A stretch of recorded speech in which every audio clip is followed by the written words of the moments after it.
Hey guys, welcome to our first live action podcast of Fortress of Solid Dudes. I'm Fernando, I'm your host for today, and with me we have a very special guest. Please, I'd like to announce Jairus Of All, Master of None from the YouTube. Jairus Of All, great inventor, extraordinaire, does some really cool stuff on his YouTube channel. Some of the coolest shit I've seen. I met Jairus. Thanks, man. Oh, yeah. Go ahead and introduce yourself, man. I'm Jairus. That's Jairus. So we actually met at the FoS State Con. Yes. About half a year ago? I want to say about 6 months ago. I can't remember. Was it October? Something. Maybe it was longer than that. Or not as long as... 4 months. 4 or 5 months ago. Some time like had passed. Yeah. And we finally decided to... do a podcast. We've been podcasting now for 7 episodes, so we will be dropping number 8. And I thought, what other better way of starting it off than with a special guest? Jairus. So, man, let's kick off this interview. Cool. Sounds good. How have you been? I haven't seen you in a while. Really busy. Busy? Really busy. Yeah. You wouldn't be able to tell from my YouTube channel. I haven't been putting videos out as regularly as I should have, but I'm incredibly busy. There's a lot of stuff that goes on in the background that I got to do. So, I know currently, what are you building? I know you mentioned you dropped your video about the dye that you're using for your Aquaman, and you also dropped the video for the wings for Angel. Right. What project is taking the forefront for that for you? Gotcha. Archangel is totally on the back burner. Okay. Not messing with that at all. But Aquaman is what I've been working on. I mean, I've had other little projects that I'm working on when I'm waiting for things to arrive that I had to get for the Aquaman build. But the Aquaman build has been crazy amount of problems and more difficult than I thought it was going to be because it's completely new territory for me. I have to learn a whole bunch of new stuff to be able to accomplish the project. So it's been a lot of teaching myself how to use CAD and learning how to 3D print, figuring out some engineering principles that I'm basically unaware of. There's not like a manual that has this stuff in it. So a lot of it's just, sitting there at the computer looking at stuff on Google, trying to figure out how I'm going to make it by trying to find information that isn't readily available. Okay. So, just a lot of time sitting in front of the computer, which sucks because I'm not making videos, but I'm trying to get this project accomplished. So, do you have any sort of engineering background to you, or is this all self-taught? No, I guess it's self-taught. Okay. I've always messed with making things. I've made things ever since I was little. Okay. When people ask me that, I usually tell them that it came from playing with Legos and building plastic models and model rockets. That's what I did when I was a kid. And my parents were really understanding and let me do all kinds of stuff that little kids should be doing. Yeah. So I got to play with a lot of stuff that was dangerous and, run wild with my imagination. And I've been doing this kind of thing all my life. It's just now I do it on YouTube. That's pretty cool. So that's the only difference between then and now is that I'm making videos out of it. You said you moved from Legos. When you were a kid, I guess I got stuck. I still collect Legos. Legos are just too expensive. that is a pricey hobby. Yeah. So you have you've been swinging the arm around. I'm sure people are wondering. The Man Gauntlet is probably one of your most popular videos, if I'm not mistaken. It's not one of my most popular. Okay. It was a little bit popular. Most people don't even realize that I built it, but it's a rocket launcher. So, and it fires actual rockets, real rockets, and it's just micro switches are controlled in the fingertips. And I think personally the most impressive thing about it is that it's made out of scrap. I only bought a couple things to be able to make this. It's all hand-formed kydex that I had laying around because a friend of mine wanted to get into making gun holsters. So he bought a bunch of kydex, and we tried to make some gun holsters for fun. And I had used the material. I was familiar with it. I didn't have any way to 3D print it because I didn't have a 3D printer, which I do now, but I didn't then. So this is all just flat sheets of plastic that I heat-formed by hand with a heat gun to make all of this. And then I bought the micro switches and I'm trying to think if there's anything else. Oh, I bought the servo controllers. So and a couple battery packs. That's all that I bought. Everything else for this I had laying around the garage. So scrap aluminum, the servos and everything I ripped out of an RC jet that I had, like a EDF jet. I just ripped those out because I had wrecked it. I smashed it in the ground at like 100 miles an hour. So I just had the parts from it laying around. I ripped the servos out, used the spare Kydex I had. This was just some craft foam that I had, an old glove. And that's closet rod. Okay. Like, that's literally just a rod out of a closet. I used that to make the launch tube for it. And some adhesive and some little fasteners that I found. I'm just glad that whole Tony Stark built it in a cave with a scrap of... That's amazing. That's insane. So I'm more curious, when you go about building your first, like your ideas, they come to your head, what's the process for you? So you saw Iron Man. I'm sure this is very like heavily inspired by the scene where he crashes and then the tank right. shoots. This is exactly that. I mean, I Okay. copied this exactly from that scene, so I only had a couple reference photos. And if you actually watch that scene, whenever his rocket launcher comes up, the part is so big, it would actually have to recess down into his arm to fit, like, inside the suit. Because this isn't very tall. So I tried to do it as much as I could. This ends up being slightly larger than his is, and I mean, it's really tight tolerances. Like, everything is wedged in here. There's no extra space. It's perfectly fit to my arm, and it's a little tight on my arm to be able to get everything to fit. But it was a direct copy from that scene. He gets up and shoots the tank and closes it back up as he puts his arm down, and he walks away. And I wanted to be able to do that. Yeah. So I had to figure out a way to make all of this work and open and be able to fire a rocket and put it back down without having like anything else connected to it. So all the batteries are held inside in the bottom. The servos are up here. There's a bunch of wires, magnet connections hold everything together, some little clips. And then there's a bunch of safety switches in it. Like, I have master safeties in the back, movement limit switch here so that the rocket can only fire when it's fully open. Okay. And I think there's one more thing. No, wait, that's it. And then the firing switch is on the side of this finger. So it's starting to get pretty beat up, but it still works. I just haven't fired it because it takes forever to build the rockets because they have to be custom built. So what's the process you have for building the rockets? The rockets just took a huge amount of testing, and I had to learn a lot about rocket science, like the pendulum fallacy. Okay. I don't know if you've ever heard of that. No, like, I'm not a rocket science guy. I can barely do math. I had to basically develop an understanding of it because I couldn't figure out why the rockets weren't flying correctly. So in rocket flight, you just have to, even if a rocket is going up, technically it's falling. Okay. The thrust has to push through the center of gravity of the rocket, and that will keep it going straight. Obviously, if it's off to the side, it's going to make the rocket turn. This is unguided, so you have to think about how that rocket would fall, even if it didn't have propulsion on it. So the front of the rocket has to weigh more than the back, basically, which is like your center of gravity has to be in front of your center of drag. So once I figured that out, and I was like, okay, that's why my rockets aren't flying right. Now I need to weight the front of the rocket, so I had to custom cast nose cones and lead weight the front of them so that the rockets would fly correctly. But then the attitude that it comes out of the tube was wrong because it would start to fall immediately and just go into the ground. So I had to prop it with spring steel wires inside the rocket tube bodies so that it would hold the attitude of the rocket correct in the launch tube so that it would fly straight when it came out. It ended up being really difficult because I only have 3 inches by an inch to work with to launch the rocket and have it fly straight. So that was almost the most difficult part of this project. The other part was that the servos weren't functioning correctly because I was using a lithium battery that had charging protection on it, and I couldn't get the battery to charge up the whole way, so I was getting low voltage to my servo controllers. And I even talked to electrical engineers about it. What's going on? Why won't they function?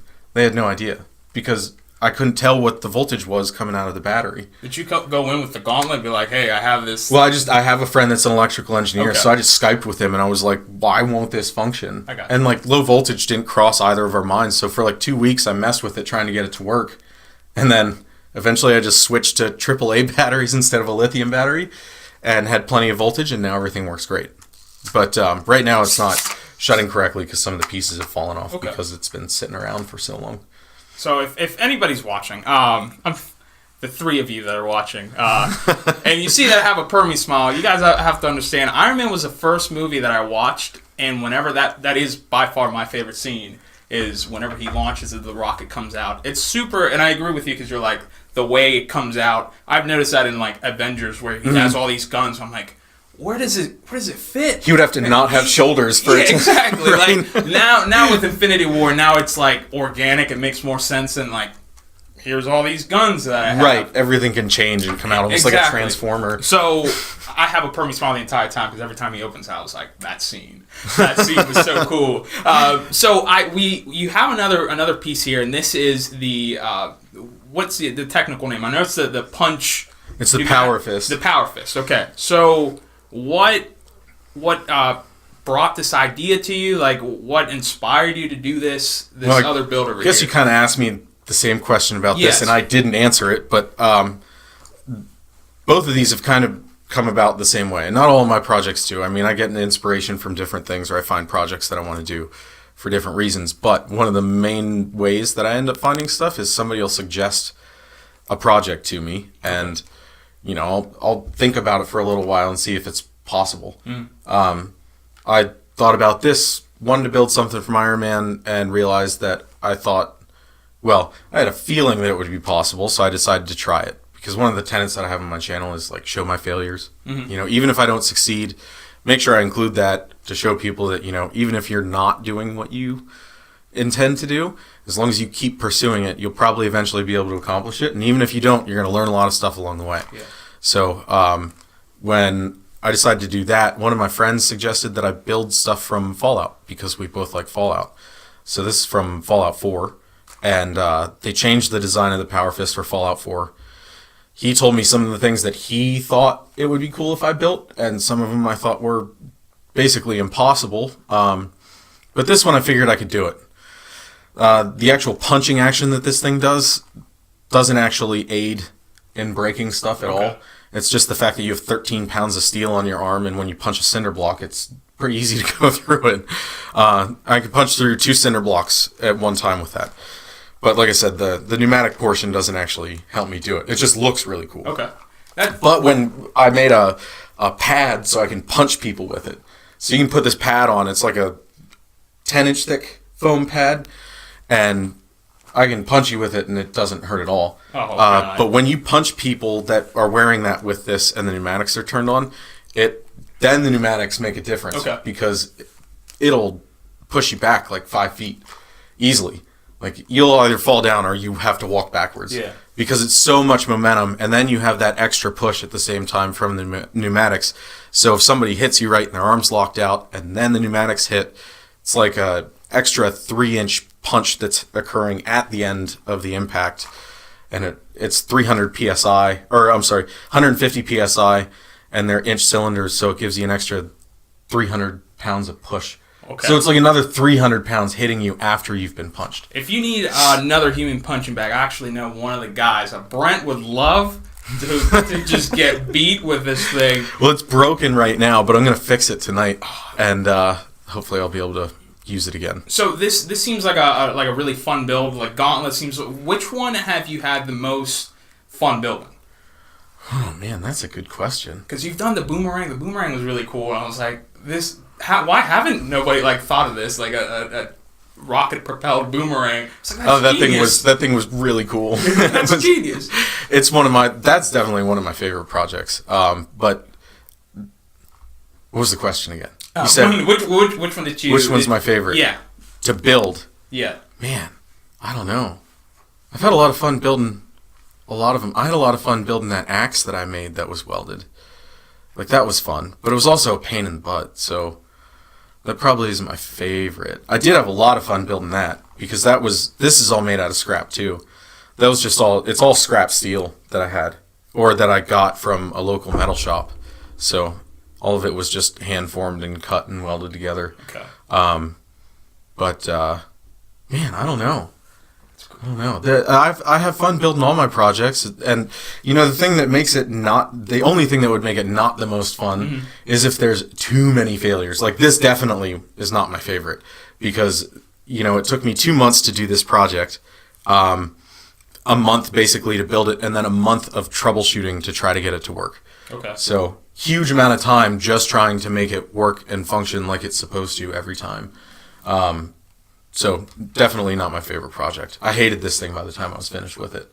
That happens with a fair amount of the stuff that I make. Okay. By the time I'm done, hate it. Don't want to look at it, don't want to film with it, nothing.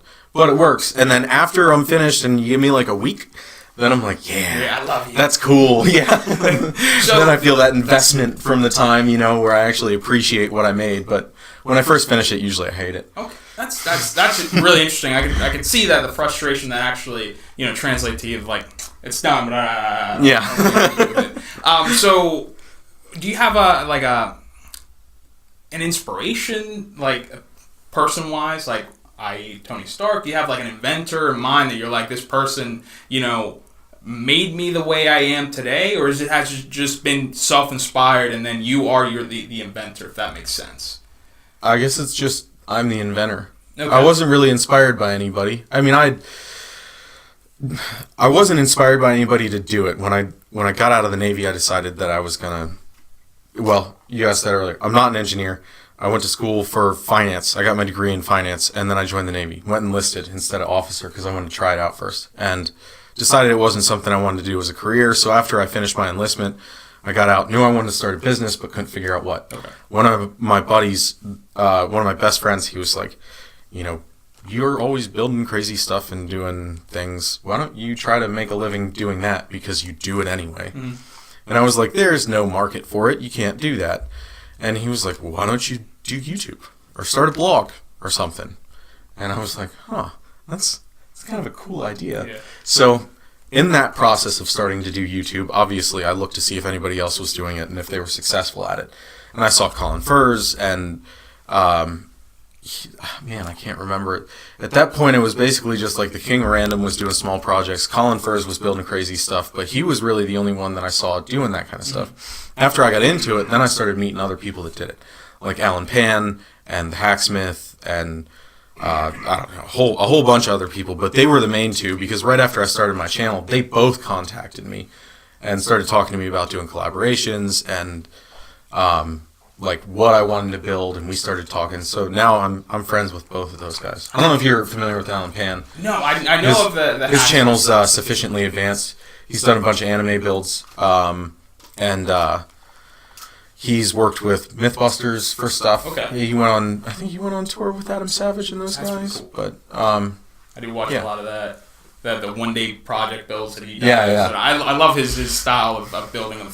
Super rushed, and he's like, I can get this done. I was like, that's impossible. And then he gets it done somehow. But that's pretty cool. So we have one more piece. Can you explain to us what this is about? I know this is your next project. This is one of the motors that I'm going to use to swim like Aquaman. And it is a 65cc equivalent brushless electric motor. And it runs on 50 volts. It can handle, I can't remember what amps. It puts out 8,300 watts, which is equivalent to like 11 and a quarter horsepower, if I remember correctly. I think that's what it was. But I might be able to overcurrent it and make it run about 15 horsepower. And I'm going to use 4 of them to run the propulsion system that'll be on my legs so that I can swim around like Aquaman.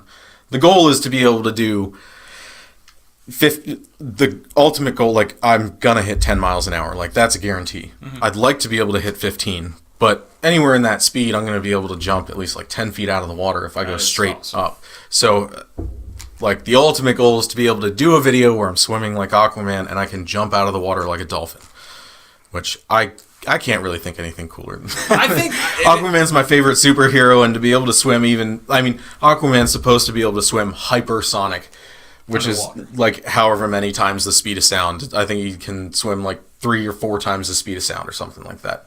But that's super unrealistic. 15 miles an hour underwater is incredibly fast. A fast fish is a fish that can swim 10. Okay. That's very fast. Could be a fast now, fish. Really fast stuff in the ocean. The fastest dolphin has been clocked at 40. Most sharks only swim 25. They're not that fast compared to some of the really fast stuff, but the fastest thing goes 60. Like anything underwater doing 60 miles an hour is insane. And I mean, that's sailfish, swordfish. So you see what they have to look like to be able to do that. So trying to hit speeds like that underwater is unrealistic. The amount of force that's going to be on my body, I'm looking at least having around 600 pounds of thrust to be able to do the speed that I'm going to do. So, or at least 400. Like, bare minimum, I'm going to need 400 pounds of thrust. Okay. Which is insane. That's a lot. Because if there's 400 pounds of thrust pushing out of my legs, there's 400 pounds of thrust pushing back on me once I reach like my top speed. So is there any point where you're like, this project seems kind of dangerous? And it's extremely dangerous, but I'm going to try to do it anyway. Well, and that goes with any of your other builds, because you had the kind of like the bazooka, and you were shooting it in like a tunnel. Yeah, I've seen that one, and you're like, probably shouldn't be doing this. Yeah. So what honestly, what has been your most dangerous project, if it's this one or anything that you've previously built? Oh, it was definitely my Endeavor project. Definitely, beyond a shadow of a doubt, that was definitely the most dangerous, because I'm using 4 propane tanks to run. Basically, it runs liquid propane from 4 propane tanks at one time that are strapped to my back through miniaturized flamethrower systems that I designed that I put on my wrists that are contained inside little covers. So, like, if I popped a leak, I'd get covered in liquid propane. Liquid propane doesn't Leidenfrost like liquid nitrogen. Okay. Like liquid nitrogen, you can stick your hand in it, pull it back out, and it doesn't touch you because there's a vapor barrier that forms because it boils off so quickly. Liquid propane will almost like soak into your skin.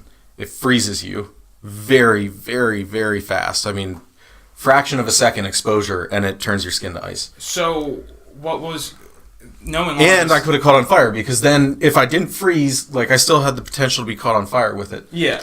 So knowing all these risks, and you still did it. What motivated you to do that? Well, I tested everything enough, and I checked for leaks, and I felt comfortable with what I built that it wasn't going to leak enough to cause much of a serious threat. So, I mean, that's the kind of stuff that adds extra time to the project. Yeah, it's a big risk, but I feel like it's a calculated risk. Okay. Because I know what I'm doing, I know what the dangers are, and I know what I need to watch out for. It's not like I'm going out and just playing with a bunch of gasoline and fire. I mean, then you're not sure where the vapor's at. Like, I knew where everything was going to be contained. I had somebody there with a fire extinguisher. Okay. The suit was not fireproof at all.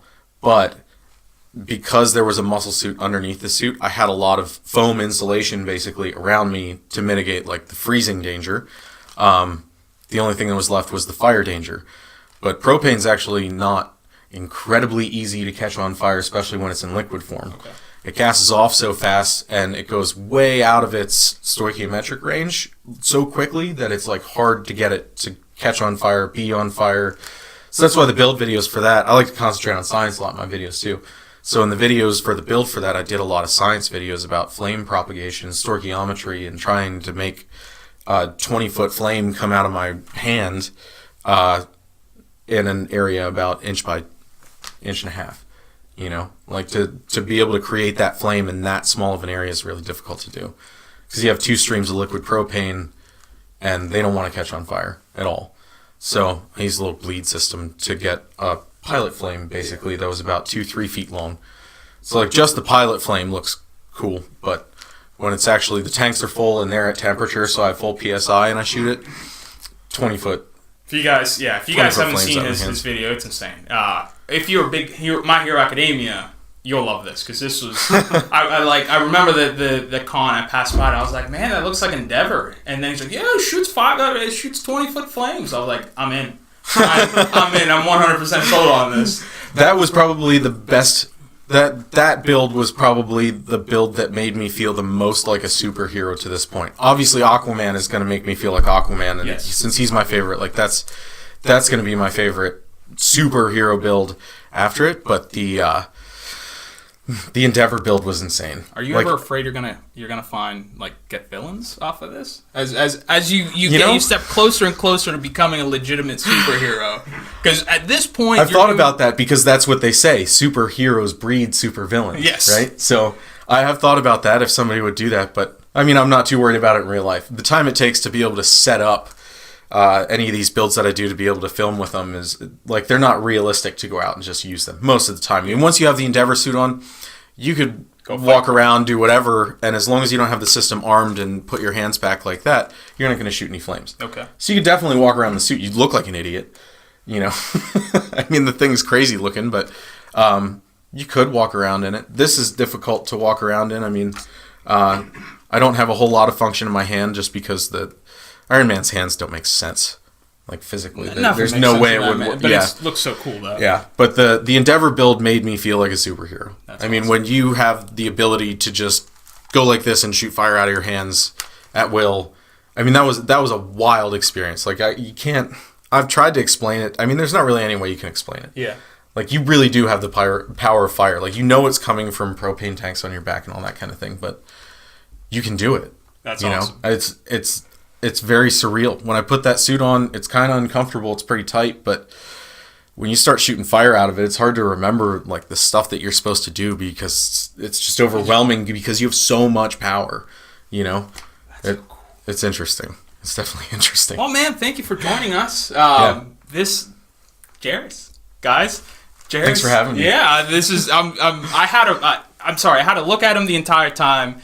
Because I'm like, this guy's so cool. Like, this is literally Tony Stark himself sitting right next to me. So, I think with that, we're going to sign out.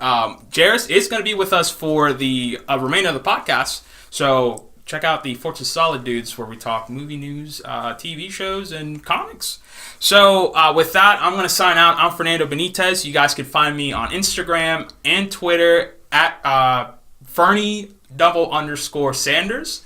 Or you can find me at Master of All, because I just became a supervillain. My origins. Jairus, where can I find you, man? Jairus Of All, Master of None on YouTube.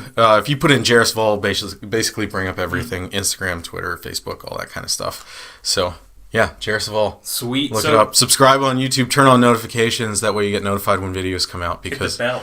Yeah, hit the bell. Don't forget because you'll get to see the stuff that I do before anybody else does. Awesome. And there's a lot of really cool stuff that I'm getting ready to do. This year's going to be great. So, guys, with that, subscribe, like, comment, visit his page. Check it out. So, with that, guys, we'll say goodbye and see you next time. Bye.